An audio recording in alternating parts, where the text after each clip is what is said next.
Janis Joplin's last day on Earth was filled with hope, music, and one fatal mistake. The queen of psychedelic rock went from laying down tracks for her next album to an untimely end that shocked the world, all within 24 hours. What really happened during those final hours? Let's retrace the events of October 3-4, 1970, to uncover the true story of Janis Joplin's heartbreaking final day. October 3, 1970, a bright start in the studio. On Saturday, October 3, 1970, Janis was exactly where she loved to be, in the recording studio, pouring her soul into her music. She was in Los Angeles working on her fourth album, Pearl, with her new band, the Full Tilt Boogie Band. By that point, Janis had nearly finished recording Pearl, an album she hoped would be her best yet. In fact, just 2 days earlier, she had recorded Mercedes-Benz, an impromptu a cappella track, done in a single joyful take. That October 3rd, she spent the day preparing to lay down vocals for one last song, the bluesy romp Buried Alive in the Blues, which was scheduled for the following day. Her bandmates later noted how focused and energized Janis was during these sessions. After a rough period of drug use, she had been keeping clean for a few months and seemed healthier and happier. As her road manager Cooke put it, she was a changed woman. She had been straight for a few months, and she was feeling in charge of herself. By all accounts, October 3rd was a good day for Janis. The recordings went well, and Janis was excited about the new material. She even took time to record a special birthday greeting for one of her idols, John Lennon of the Beatles, whose 30th birthday was coming up on October 9th. John Lennon would later recall receiving Janis's taped message in the mail after she was gone. As evening fell, Janis was in a great mood, proud of her work, and looking forward to finishing the album. No one could have imagined it would be her last day alive. Evening, unwinding at Barney's Beanery. After wrapping up the day's session around 11 p.m., Janis and some band members decided to unwind with a night out. Their destination was Barney's Beanery, a famous Los Angeles watering hole and one of Janis's favorite hangouts. Still riding the high of a productive day, Janis walked into the dim, lively bar, wearing her characteristic beads and feathers, ready to relax. She ordered her usual drink, a vodka orange screwdriver, and another, and maybe a few more. Witnesses say she also knocked back some Southern Comfort whiskey and tequila that night, a typical Janis cocktail mix. At the bar, she had been expecting to meet up with a couple of friends, but after waiting and looking around at the door, those friends never showed up. We can only imagine Janis's disappointment as she realized she'd be spending the evening mostly with just her bandmates and her drinks for company. Despite that letdown, Janis tried to keep the party vibe going. She chatted and laughed with the people around her, full of life, raspy laughter, and that Texas-bred charm. This dive bar wasn't glamorous, but Janis felt at home in such unpretentious places. In fact, she left her mark on Barney's Beanery in a literal way. Earlier that year, she had famously carved Janis 70 into one of the wooden tables. The owners had since mounted that carved tabletop on the ceiling, like a little shrine to their wild, beloved regular. So on this last night out, Janis was surrounded by reminders of how larger-than-life she'd become. Sometime around midnight, Janis decided to call it a night at Barney's. She said goodbye to her band and walked out to the parking lot behind the bar, where her ride was hard to miss. A psychedelic painted 1964 Porsche 356 Cabriolet. Janis's car was splashed with a kaleidoscope of colors, the history of the universe painted on its exterior, as she liked to say. She climbed into that flashy Porsche alone and drove off into the night, heading back to her hotel. At this point, nothing seemed amiss. Just Janis Joplin, slightly tipsy, heading home to get some rest before another big day of recording. But fate had other plans for her in the early hours of October 4th. After midnight, the fatal routine. Janis was staying at the Landmark Motor Hotel in Hollywood, now known as the Highland Gardens Hotel. It wasn't a fancy place, but it was musician-friendly and conveniently close to the studio. She had been living in room 105 at the Landmark for about a month. When Janis pulled into the hotel parking lot past midnight, she likely sighed at the sight of the familiar old motel. It had been a long day, and she was ready to wind down. Before heading to her room, Janis decided to grab a pack of cigarettes. She was a heavy smoker and rarely without her Marlboro Reds.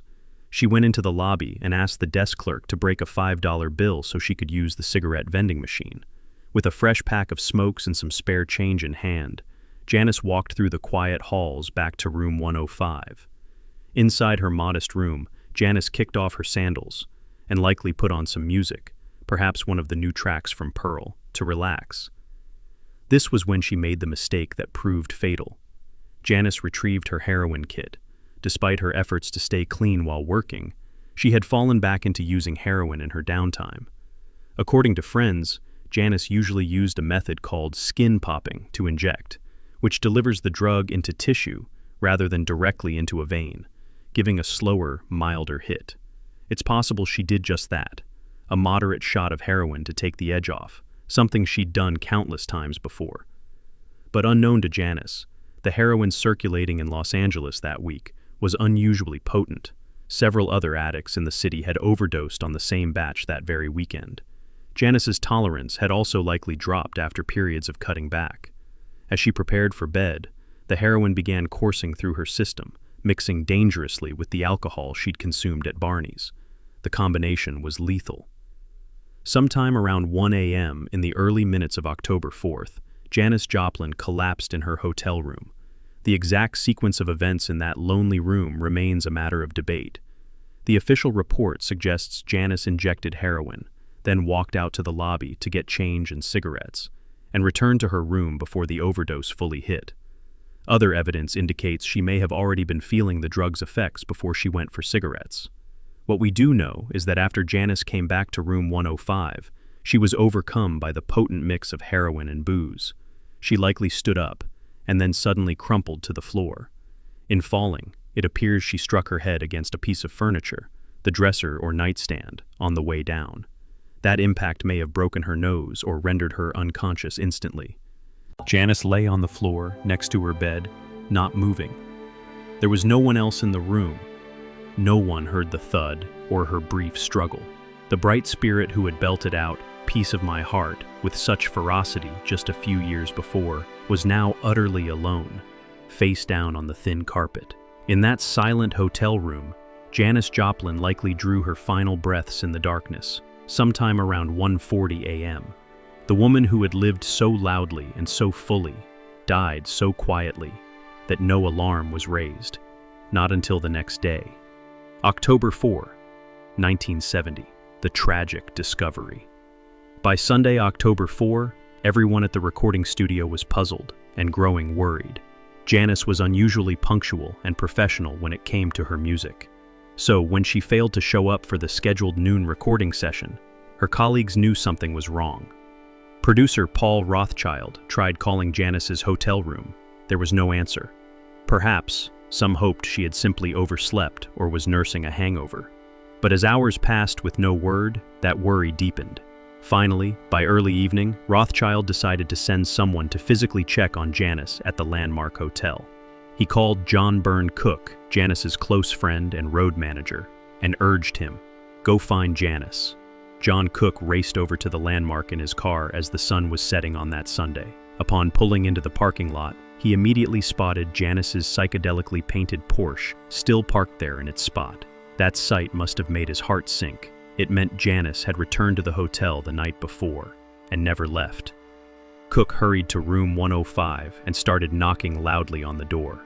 "Janis? Hey Janis, you in there?" No answer. Just an eerie silence. Desperate, John got the hotel manager to help open the door with a master key. Nothing could have prepared John Cooke for what he found inside. The room's lights were probably still on. Janis was sprawled on the floor next to the bed, exactly where she had fallen. John saw that his friend's body was lifeless. She had either fallen between the bed and the nightstand or against the dresser. Sources differ on the precise position. But it was clear she had collapsed and never gotten up. Heartbreakingly, Janis still had change clutched in one hand and a pack of cigarettes in the other, as if she'd intended to have one last smoke after shooting up. Nearby on a table were the telltale signs of her final fatal routine: an abandoned syringe, a spoon, and the remnants of heroin powder. There were also empties of Southern Comfort and vodka lying around. evidence of the cocktails she'd chased the drugs with. John Cooke frantically checked for a pulse, but Janis was cold to the touch.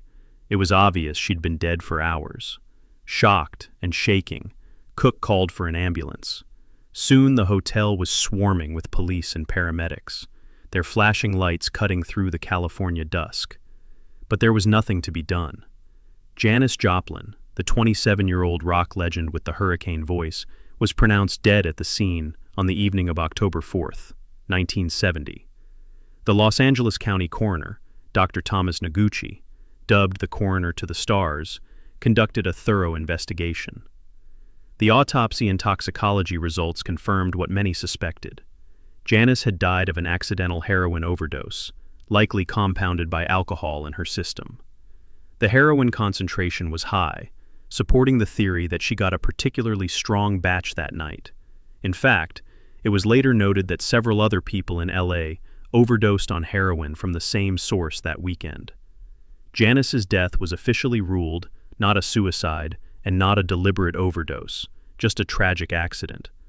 The coroner also noted a slight bruise on her head and a busted lip, injuries consistent with a fall. These details sparked some controversy in the years to come. One of Janis's closest friends, Peggy Caserta, did not accept the overdose narrative. Peggy knew Janis's drug habits intimately. The two had often shared the same stash of heroin, and, speaking from her own experience, she found the scene in the hotel room puzzling. If Janis had overdosed immediately after injecting, Peggy argued, she wouldn't have been able to walk out to get cigarettes and then come back to die neatly in bed. You crumble to the floor on the spot, Peggy said, like how they found Philip Seymour Hoffman. In Peggy's view, something else must have happened. She theorized that Janis, being a bit drunk and high, might have caught the tiny heel of her sandal on the shag carpet, tripped, and smashed her face on the nightstand as she fell, breaking her nose. This blow could have knocked her out, or caused her to asphyxiate on her own blood, before the overdose fully took effect. Peggy maintained that Janis's death was a freak accident from the fall, not just the drugs. The truth is that she didn't overdose, Caserta insisted years later. I will go to my grave believing that. Official investigators, however, concluded that while Janis did fall and hurt herself, the ultimate cause was still the high dose of heroin, enhanced by alcohol, that stopped her breathing. We'll never know exactly how it played out minute by minute. What's clear is that by the time help arrived, Janis Joplin was beyond saving. The date was October 4th, 1970, and another bright light of the 1960s had been extinguished. News of Janis's death spread quickly and sent shockwaves through the music world. Fans were stunned. How could this vibrant, booming voice be silenced so suddenly? The timing made it even more eerie. It had been only 16 days since Jimi Hendrix, another rock superstar, had also died at age 27. And just 9 months later, The Doors' Jim Morrison would similarly join this tragic fraternity. The press somberly noted the pattern, and the idea of the 27 Club, a group of legendary artists who died at 27, began to cement in the public's imagination.